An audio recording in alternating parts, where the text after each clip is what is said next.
हमारी, ये मैदान है हमारा, ये अरमान हमारे, ये हौसला हमारा, ये पहचान हमारी, ये साहस हमारा, ये जिद है हमारी, सारा जहां हमारा, उड़ने की ये हमारी, खुला आकाश हमारा, ये उड़ान है हमारी, ये आसमां हमारा।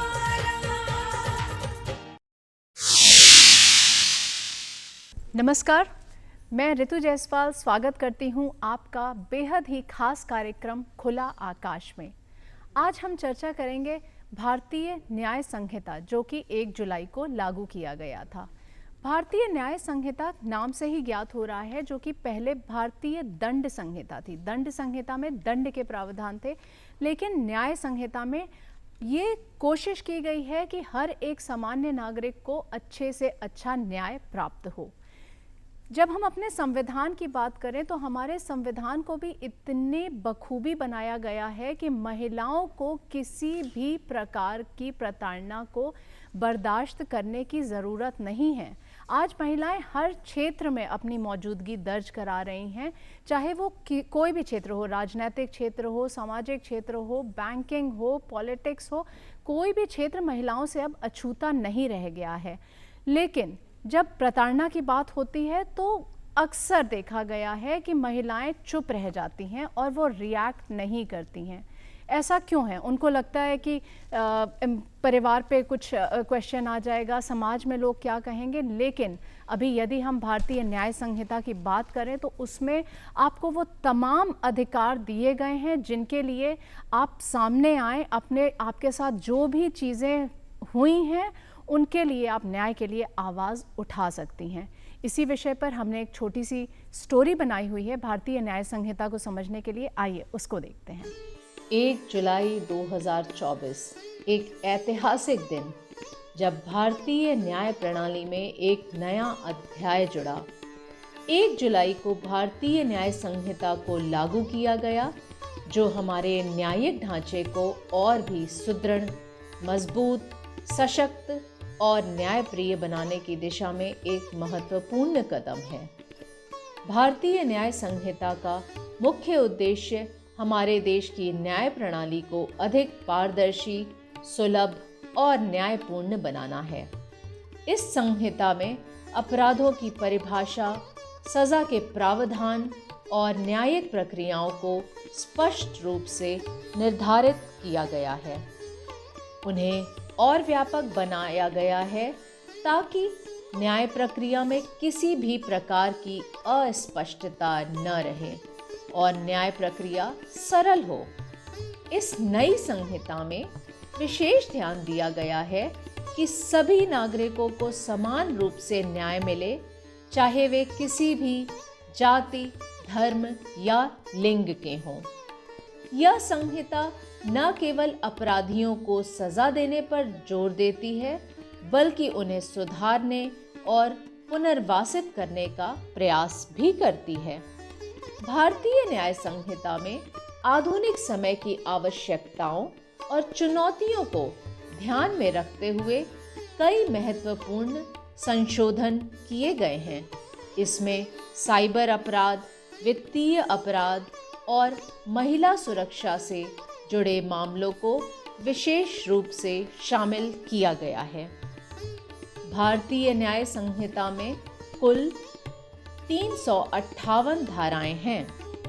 भारतीय न्याय संहिता में कुल 19 चैप्टर हैं। 5वें चैप्टर में महिलाओं और बच्चों के विरुद्ध अपराध पर बनाए गए नियम के बारे में बताया गया है। धारा 63, 64 और 65 में बलात्कार से संबंधित कानून का प्रावधान है। धारा 67 में तलाक उपरांत महिला के साथ किए गए बलात्कार से संबंधित प्रावधान है। धारा 69 में शादी, रोजगार या प्रमोशन का झूठा वादा कर महिला से यौन संबंध बनाने पर सजा का प्रावधान है। धारा 70 में सामूहिक बलात्कार से संबंधित कानून का प्रावधान है। धारा 74, 75 और 76 में यौन उत्पीड़न से संबंधित कानून का प्रावधान है। धारा 77 में किसी महिला का पीछा करने पर कानून का प्रावधान है। धारा 79 में दहेज हत्या से संबंधित कानून का प्रावधान है। धारा 85 में विवाह की नियत से किसी महिला का अपहरण से संबंधित कानून का प्रावधान है। धारा 86 से 88 में गर्भपात से संबंधित कानून का प्रावधान है।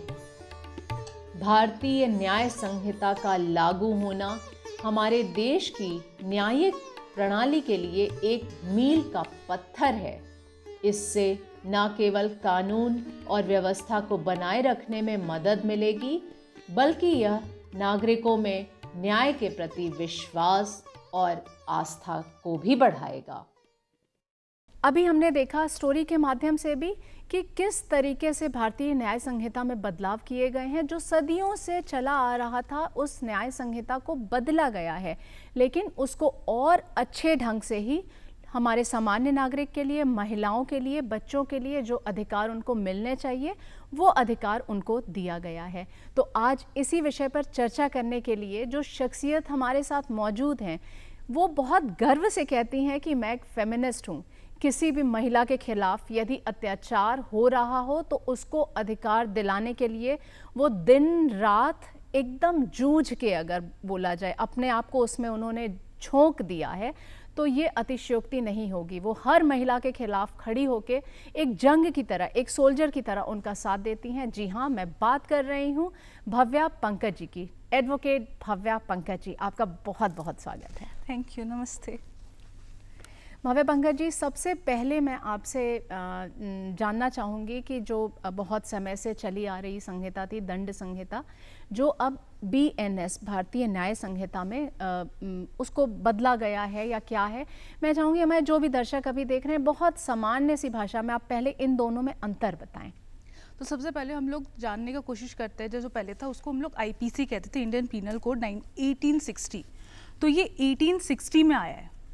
आप समझ सकते हैं तब ब्रिटिशर्स का राज था, उन्होंने हमारे लिए लॉ बनाया था, और उस टाइम इंडिया इंडिपेंडेंट इंडिया भी नहीं था, वो आज़ाद भी नहीं हुआ था। ये लॉ ब्रिटिशर्स के द्वारा बनाया गया था और ब्रिटिश इंडिया के लिए बनाया गया था। तो उसके लिए हमने भारतीय न्याय संहिता 2023 लाया। वो एक अपडेटेड वर्जन है। जो चीज़ इंडियन पीनल कोड में पहले था वो चीज़ है, लेकिन इसको मॉडर्नाइज करके, इसको और अपडेट करके लाया गया है।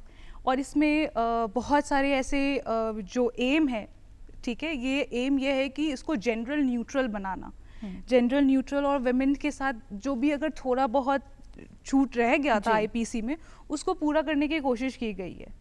क्योंकि पिछले 10 साल में हमने देखा है कि हमारे लीगल सिस्टम में बहुत सारे चेंजेस आए हैं। जैसे एडल्ट्री लॉ था, उसको हटाया गया, होमोसेक्सुअल लॉ थी, उसको हटाए गए, और ये सारे लॉ जब हटाए जा रहे हैं तो क्या हो रहा है कि बैलेंस और चेक थोड़ा बिगड़ रहा है।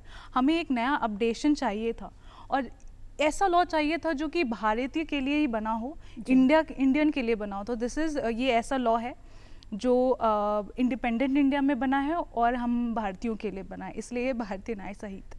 जी, आपने बहुत अच्छी तरीके से बताया कि भारतीय न्याय संहिता क्या है। और क्योंकि इसको अगर बहुत सामान्य भाषा में ये देखा जाए कि पहले के अपराध के तरीकों में और अब के अपराध के तरीकों में भी बदलाव आया है, इसलिए ये बदलाव अत्यंत आवश्यक था। एक ये मांग थी कि समय के साथ इसको बदला जाए ताकि न्याय जल्दी से जल्दी और बखूबी तरीके से किया जाए।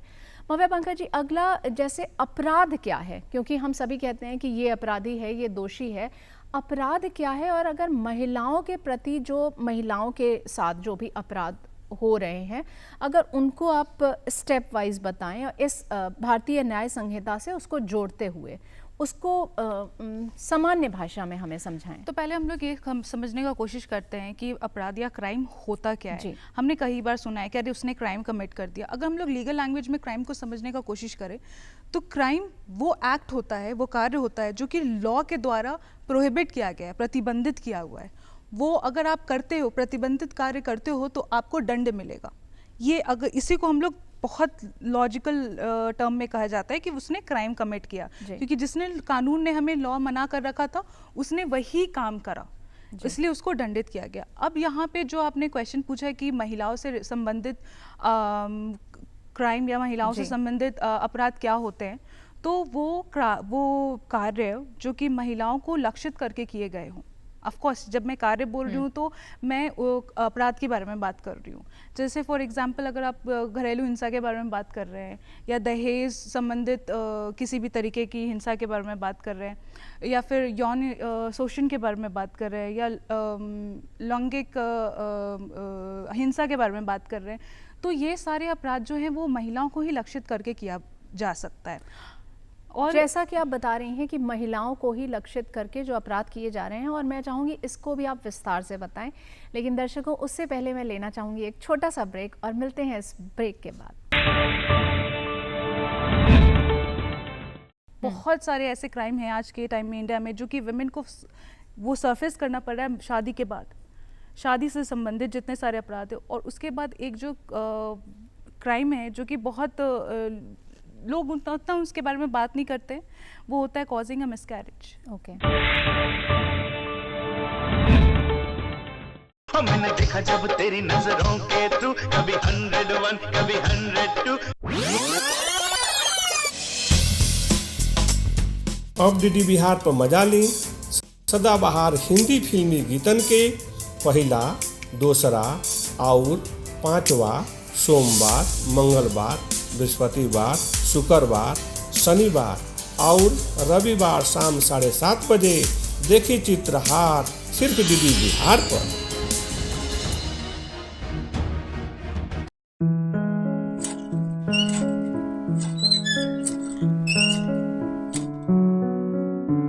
हमरा जमाना के तो बात ही कुछ और रहे। हमरा जमाना के गाना माने खारा सोना। हमरा संग देखी हमरा जमाना के हिंदी फिल्मी गीत ओल्ड इज गोल्ड में सप्ताह में 7 दिन सुबह 7:45 बजे केवल डीडी बिहार पर।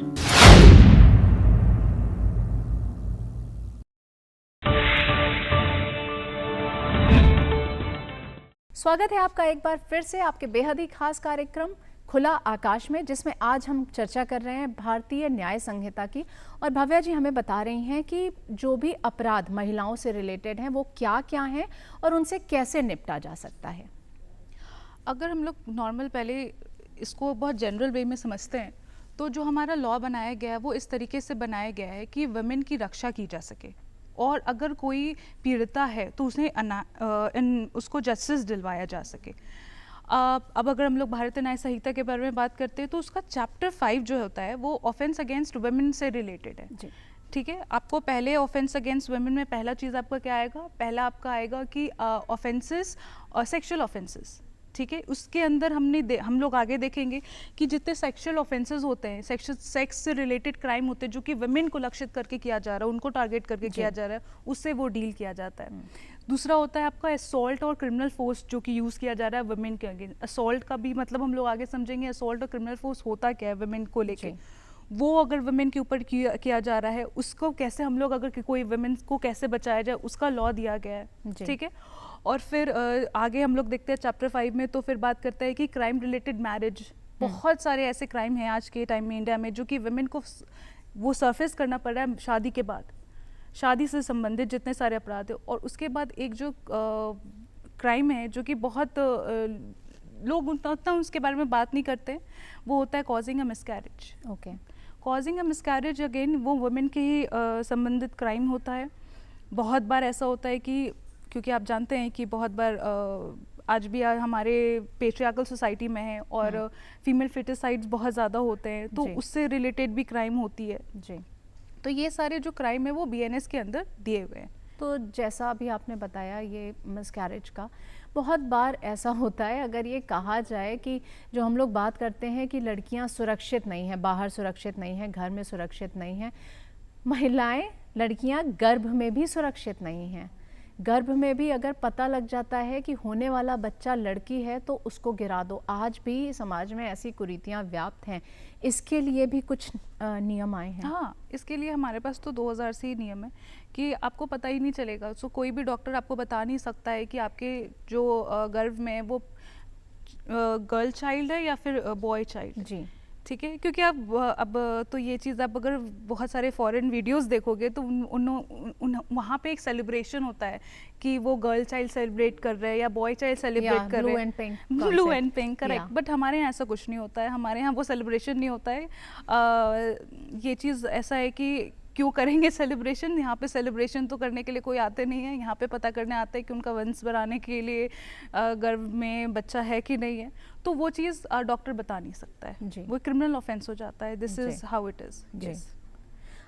अगर हम लोग बात करें यौन अपराध, यौन अपराध क्या है और आप इसको अगर भारतीय न्याय संहिता में देखा जाए कैसे डिफाइन किया गया है, कौन कौन से सेक्शन है? जैसा अभी आपने बताया कि चैप्टर 5 में इसको बताया गया है, तो वो किस कैटेगरी में कैसे आएगा? तो चैप्टर 5 में सबसे पहला जो कैटेगरी में पहला हेड है वो बात करता है आपका सेक्सुअल ऑफेंसेस के बारे में। सेक्सुअल ऑफेंसेस एक तरीके का आप आउटलाइन कर सकते हो, ठीक है। सेक्सुअल ऑफेंसेस के अंदर आप जितने सारे सेक्स से रिलेटेड ऑफेंसेस हो रहे हैं विमेन के ऊपर वो सारे आ जाते हैं।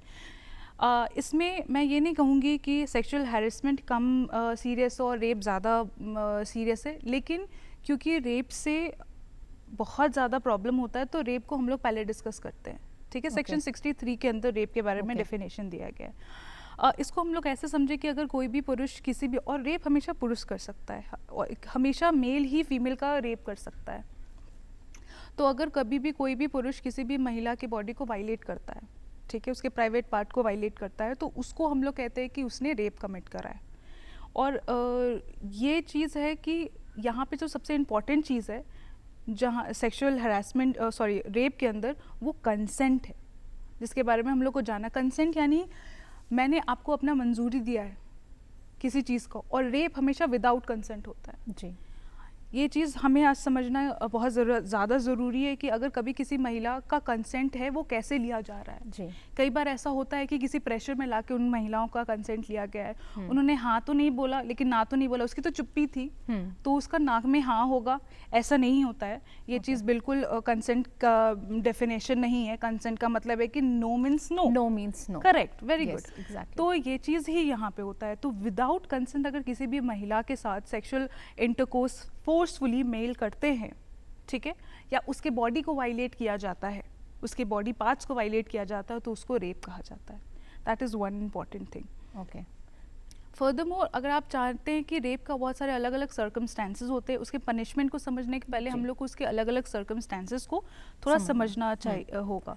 बल्कि मैं आपसे अगला प्रश्न यही पूछना चाह रही थी, आपने ये तो बताया, लेकिन अब उसके लिए अगर पनिशमेंट की बात की जाए, जो कि बहुत ज़रूरी है जानना कि क्या स्टेप लेना चाहिए और कैसे कैसे जाके, मतलब उसके लिए लाइक एक 0 FIR है, मैं चाहूँगी आप उसके बारे में भी बताएं। और अभी ऑनलाइन भी कुछ चीज़ें हैं कि आप अपना एप्लीकेशन दे सकते हैं, वो सारी चीज़ें भी आप बताएं। हाँ बिल्कुल। अगर 0 FIR के बारे में पहले डिस्कस करते हैं, 0 FIR पहले होता क्या है। चलिए मान लीजिए मैं आपको एक एग्जांपल देके समझाती हूँ। आप एक बस पे बैठे हो, आप एक बस से एक जगह से आप पटना से आप रांची जा रहे हो, just to take in context. Patna से आप रांची जा रहे हो, बीच में लेट्स से सासाराम होता है।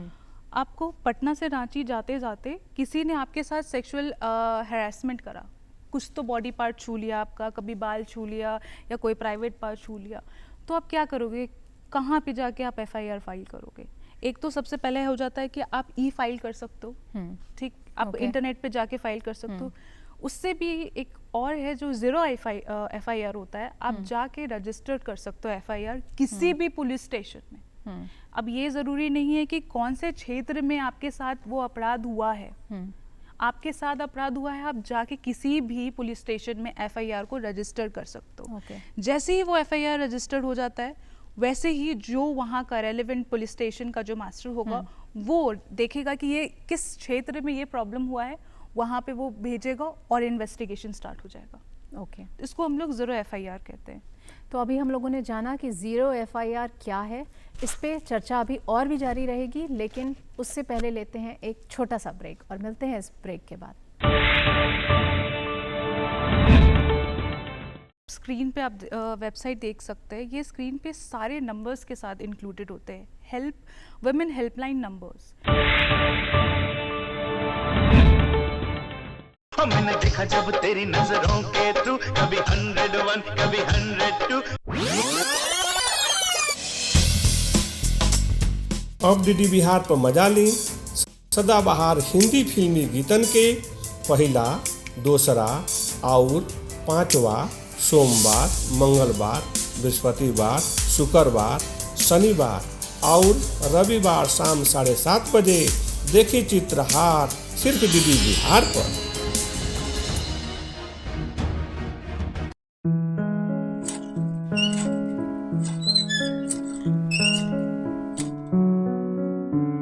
हमरा जमाना के तो बात ही कुछ और रहे। हमरा जमाना के गाना माने खारा सोना। हमरा संग देखी हमरा जमाना के हिंदी फिल्मी गीत ओल्ड इज गोल्ड में सप्ताह में 7 दिन सुबह 7:45 बजे केवल डीडी बिहार पर।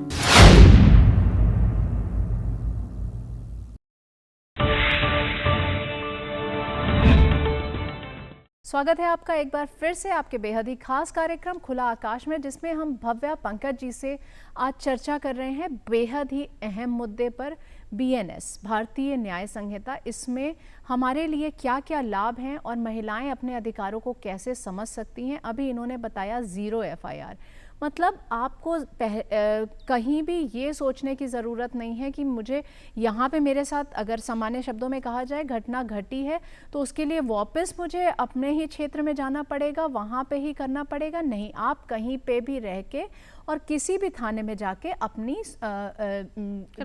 उसको दर्ज करा सकती हैं, शिकायत दर्ज करा सकती हैं, जिसको ज़ीरो एफआईआर कहा जाता है। भव्या जी, एक जो पोर्टल है जिस पे ऑनलाइन आपने बताया कि अपना कंप्लेंट रजिस्टर कर सकते हैं, तो मैं चाहूँगी आप वो पोर्टल और जो हेल्पलाइन नंबर्स हैं वो ज़रूर बताएं दर्शकों। वो हमारे स्क्रीन पर डिस्प्ले होंगे, उसको आप एक बार देखें प्लीज़। हाँ, जो आप स्क्रीन पे आप वेबसाइट देख सकते हैं, ये स्क्रीन पे सारे नंबर्स के साथ इंक्लूडेड होते हैं, वुमेन हेल्पलाइन नंबर्स। वो ऐसा होता है कि आप कॉल, अब अगर आपके साथ हुआ है, आप इस सिचुएशन में है कि ना आप एफआईआर फाइल कर सकते हैं, ना आप ज़ीरो एफआईआर फाइल कर सकते हैं, आपको किसी से बात करना है। बहुत बार ऐसा होता है। तो कल मैं एक केस देख रही थी जिसमें 12 साल की लड़की प्रेग्नेंट थी रेप के थ्रू। ठीक है, वो उसको पता नहीं है और बहुत बार ऐसा होता है वो बताएगी भी नहीं, क्योंकि नहीं पता उसको अपने शरीर के बारे में, और किसको जाके वो बताएगी। हो सकता है कि उसके पास फ़ोन हो और वो कॉल करके वो नंबर पे वेबसाइट पे जाती है, helpline number for a women. अगर बिहार का बात करते हो तो 181 जो है वो हेल्प नंबर है वुमेन का। आप जैसे ही जाते हो वहाँ पे आप कॉल कर सकते हो, अपनी प्रॉब्लम को बता सकते हो और वो इमीडिएटली एक्शंस लेना स्टार्ट कर देंगे।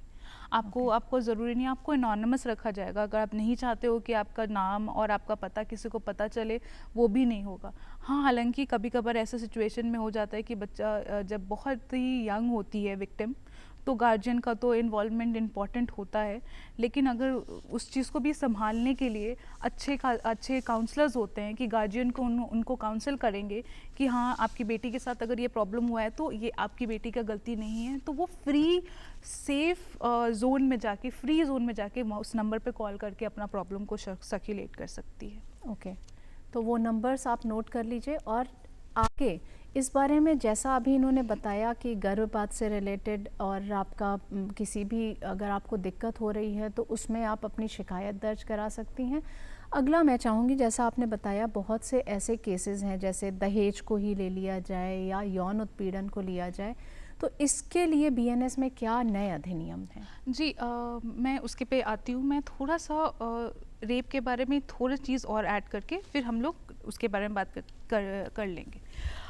जब हम लोग रेप के बारे में बात कर रहे हैं, जैसा आपने बताया, जैसा हमने डिस्कस करा पहले में कि हाँ, वो वायलेट करती है। बहुत सारे ऐसे सर्कमस्टेंसेस होते हैं, हमें आगे जाने के पहले समझना पड़ता है कि वुमेन के साथ कब कब रेप एक्चुअली में हो सकता है। ओके, ठीक है। तो सबसे पहले तो कंसेंट के बारे में हम बात किए, वो तो सबसे ज़्यादा इम्पोर्टेंट ऐसे बहुत से मुद्दे हैं जिस पे हमें चर्चा करना है, जैसे मैंने अभी दहेज के बारे में कहा या और भी बहुत सी चीज़ें हैं, लेकिन समय की सीमा निर्धारित है। मैं चाहूँगी भव्या जी आप कुछ कम शब्दों में भारतीय न्याय संहिता से रिलेटेड और हमारे महिलाओं को जो अधिकार दिए गए हैं उससे एक प्यारा सा संदेश दें। आज भी बहुत सारे ऐसे लॉज हैं जो कि हमारे पास हैं, डाउरी डेथ हो गया, मिसकैरेज से रिलेटेड हो गया, ये सारे लॉज तो है प्रोटेक्शन के लिए, लेकिन बात यह है कि क्या आज हम इतने केपेबल हैं कि वो लॉ का हम लोग यूज़ कर पाए, वो बहुत ज़्यादा इंपॉर्टेंट होता है। ईव टीजिंग बहुत ज़्यादा हो रहा है यहाँ सेक्सुअल हैरेसमेंट में। ईव टीजिंग में अगर कोई लड़का आपको घूर रहा है या कोई लड़का आपके पीछे जा रहा है या आपको कोई प्राइवेट काम करते हुए देख रहा है, वो सारा सेक्सुअल हैरेसमेंट के अंदर आ जाता है और आपको पनिशमेंट मिलता है, 3 साल का सज़ा मिलता है। तो यहाँ पे सब चीज़ पनिशमेंट के अंदर आ जाएगा। तो आपको पहली बात तो है कि ये चीज़ समझना है कि आपकी कोई गलती नहीं है इस चीज़ में। और मैं बाकी जनता से ये भी कहना चाहूँगी कि बेटियों को तो समझाओ कि आपके पास प्रोटेक्शन है रक्षा करने का, बट सबसे ज़्यादा एजुकेशन देने का ज़रूरत है आज के टाइम पे अपने बेटों को भी, कि आपको कैसे अपने भाई को, अपनी बहन को, अपने महिलाओं को, जो सोसाइटी है उनको कैसे ट्रीट करना है। जी तो इससे जी बहुत बहुत धन्यवाद, आपने हमें अपना कीमती समय दिया और बहुत अच्छी तरीके से इन चीज़ों को समझाया। हमारे स्टूडियो में आने के लिए शुक्रिया भव्या। Thank you. तो दर्शकों आज हमने जाना कि भारतीय न्याय संहिता में जो भी बदलाव आया है वो कितना अच्छा है हमारे समाज के लिए। ज़्यादातर जगह पे अगर मैं बात करूं, हर लड़कियों के पास एक सिक्स सेंस होता है, उन्हें पता लगता है कि सामने वाला कैसे देख रहा है उन्हें और क्या फील कर रहा है। और अगर एक सर्वे किया जाए ना और किसी भी लड़की से, किसी भी महिला से पूछा जाए कि तुम्हारे साथ कोई सेक्सुअल हैरेसमेंट हुआ है, तो मैं ये गारंटी के साथ कह सकती हूँ कि उसका आंसर 100% येस में होगा। चाहे वो स्कूल में, कॉलेज में, कोचिंग में, पढ़ाई के जगह, वर्क प्लेस पे, चाहे उसके खुद के घर में, बाहर, कहीं ना कहीं किसी प्रकार से उसने उस प्रताड़ना को ज़रूर फील किया है। लेकिन अभी समय आ गया है, जैसा कि भव्या जी ने भी बताया, कि लड़कों को समझाना होगा कि लड़कियों को सम्मान देना अत्यंत आवश्यक है। आप किसी भी महिला को अगर कोई सबसे अच्छा उपहार दे सकते हैं तो वो है आप उसका सम्मान कीजिए। हमारे न्याय संहिता में बहुत सी ऐसी चीज़ें आ गई हैं जिससे आप अपने अधिकार के लिए लड़ सकती हैं। तो चलते चलते बस मैं इतना ही कहूँगी, कोई भी महिला नहीं कही जाएगी बदचलन यदि हर आदमी सुधार ले अपना चाल चलन। धन्यवाद। आज के लिए बस इतना ही। अगले अंक में फिर मुलाकात होगी एक नए विषय के साथ। तब तक के लिए मुझे और मेरी टीम को दीजिए इजाज़त।